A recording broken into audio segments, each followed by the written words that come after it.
We provide you the platform to turn your dreams into reality. Give wings to your aspirations with KR Mangalam University.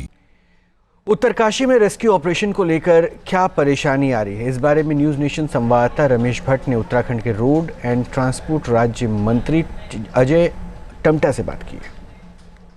Dharali में आई आपदा के बाद अब सबसे बड़ी ज़रूरत है कि रोडों को कैसे खोला जाए, कनेक्टिविटी को कैसे मजबूत किया जाए ताकि आवागमन जो है वो सुचारू रूप से हो सके। इसका जिम्मा केंद्रीय मंत्री अजय टम्टा के कंधों पर है और वो दिल्ली से यहाँ पर आए हुए हैं।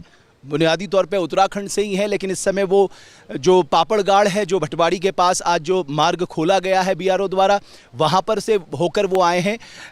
सर, मैं जानना चाहता हूँ कि किस तरह से जो सड़कें टूटी हैं उसके लिए क्या किया जा रहा है। आज पापड़गाड़ पे तो खुल गया लेकिन उसके आगे भी हमने देखा है कि बहुत जगह सड़कों को नुकसान पहुँचा है, तो कब तक ये दुरुस्त हो जाएंगे मार्ग?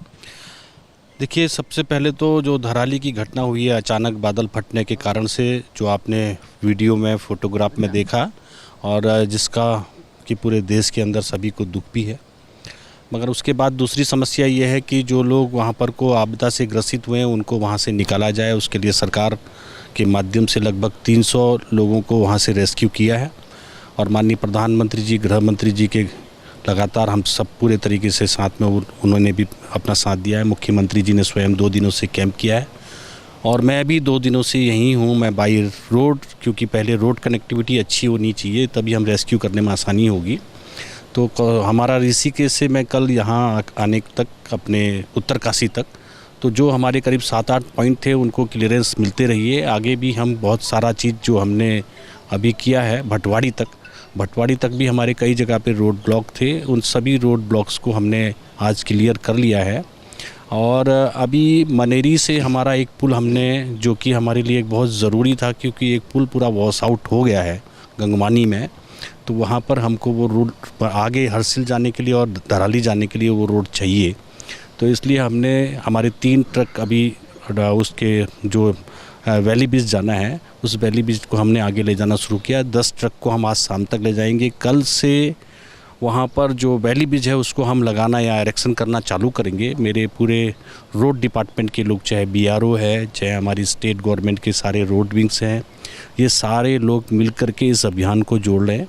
और उसके बाद क्या है कि हमारी समस्या सबसे बड़ी आ रही है जो जहाँ रोड वॉश आउट हुआ है। हरसिल में भी हमारा रोड वॉश आउट हुआ है और धराली में चूँकि 15 मीटर तक कहीं कहीं पर मलबा इकट्ठा हो गया, जो गाद बन गई है, उस पर रोड बनाना बहुत कठिन हो रहा है। वहाँ हमारी मशीनें चल रही, जितनी रोड बनाते हैं वो पानी का लेवल रोड से ऊपर चला गया है, तो उसको भी क्लियर करना बड़ा कठिनाई है। मगर उसके लिए हम ये देख रहे हैं कि कोई अल्टरनेट रोड वहाँ पर बन सके। हमारे डीएम और एसपी और बाकी लोग भी हमारे वहाँ पहुँच गए हैं। ये सारी चीज़ें हैं। मैं समझता हूँ कि कल हमारा पुल बनने के बाद परसों को हम पुल बना लेंगे। उसके बाद हम कह रहे हैं 2 दिन में पुल बन जाएगा, वहाँ वैली ब्रिज बन जाएगा। ऐसा है कि ये बड़ी समस्या है क्योंकि हम रात दिन काम करा रहे हैं और हमारे सारे ऑफिसर, सारे इंजीनियर, पूरे टेक्नीशियन, हमारी सारी लेबर्स जितनी भी है, हम लाइट की व्यवस्था टेम्परेरी कैसे भी करा के उसको हम कल दिन तक हमारा सारा सामान वहाँ पहुँचेगा और हम एक लोडर के माध्यम से 2 लोडर लेंगे जिससे कि मशीन के पुल को चलाने में, ले जाने में, कसने में आसानी हो जाए। तो मैं समझता हूँ पुल तो 3 दिन में लगभग बनते हैं, तो इसको 1.5 दिन में हम बनाने का, 2 दिन में बनाने का मिशन है। क्योंकि रोड के लिए तभी हम आगे गंगवानी से आगे हम हरसिल की तरफ और उधर की तरफ हम जा पाएंगे और तब हम रेस्क्यू करेंगे, क्योंकि अभी बिजली भी नहीं है। और 2 हमने जनरेटर सेट माननीय मुख्यमंत्री जी ने यहाँ से वहाँ अभी भेजने का, छोटे, क्योंकि 150 kV के भेजेंगे तो इलेक्ट्रिसिटी आ जाएगा। इलेक्ट्रिसिटी आने से जो है वहाँ हमारा टावर भी काम करने लगेगा। तो यानी कि ये सारी कनेक्टिविटी करनी है, क्योंकि एयर कनेक्टिविटी आज हुई है, फिर रोड कनेक्टिविटी भी होनी है, फिर इलेक्ट्रिसिटी कनेक्टिविटी हो जाए तो मोबाइल कनेक्टिविटी हो जाएगी। तो ये जो मिशन मोड में हम काम कर रहे हैं, इसका बेनिफिट्स हमको रेस्क्यू करने में आसानी हो जाएगा।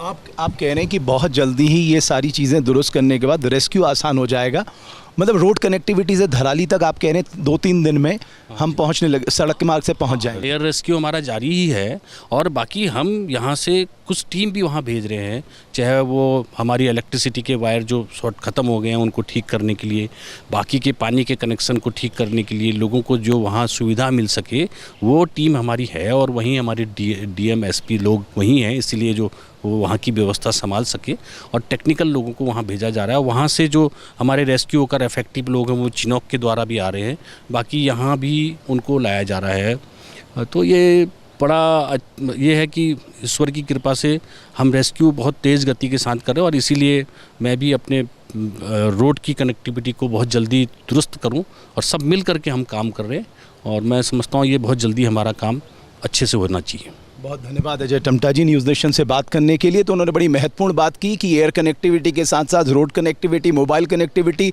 इलेक्ट्रिसिटी वहां पर पहुंचे, और एक बार रास्ते सुगम हो जाएंगे तो रेस्क्यू में और आसानी हो जाएगी। और इस वक्त युद्ध स्तर पे उत्तराखंड पे काम चल रहा, चाहे एनडीआरएफ है, एसडीआरएफ है, आर्मी है, आईटीबीपी है, तमाम प्रशासन के आला अधिकारी हैं, वो सब कोई जुटा है, और कोशिश ये है कि हर व्यक्ति को उसके गंतव्य तक सुरक्षित पहुँचाया जाए।